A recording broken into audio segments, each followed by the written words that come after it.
director at writer. Do you get offended as actors?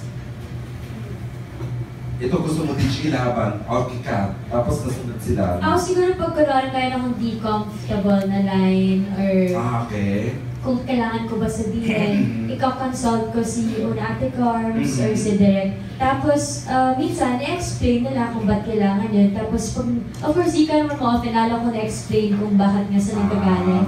Pero, minsan, may sabihin ko, Ate Carbs, palitan natin ka, mas natural siguro kung Siya agrees naman. Yes, open sila na kung saan yung mas natural para mas totoo daw. Kaya, at the end of the day, yung parang si Direk yung pinaka nandyan at tinitingnan lahat. So, alam ko na wala naman siyang gagawing decision na makaka-affect sa movie. So, Correct. Just add lang. Go ahead, Parang sobrang grateful ako that my actors, sobrang yung binigay na trust sa akin at sa amin, sa team. Kasi nga, like what we said, ang dami naming mga pinagawa, ang daming mga Pero sila, they gave us their full trust and sobrang grateful ako. I'm so lucky that I got to work with actors na ganyan ka, trusting, ganyan ang tiwala sa amin, sa akin, sa team. Thank you guys. Oh, ngayon na lang sila kabiyan ha.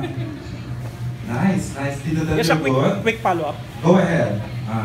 Sige nga po, can we share the mic para kasi naka-streaming tayo. Yeah, yes, so kay Daniel at Kika. So nung na-explain sa inyo ng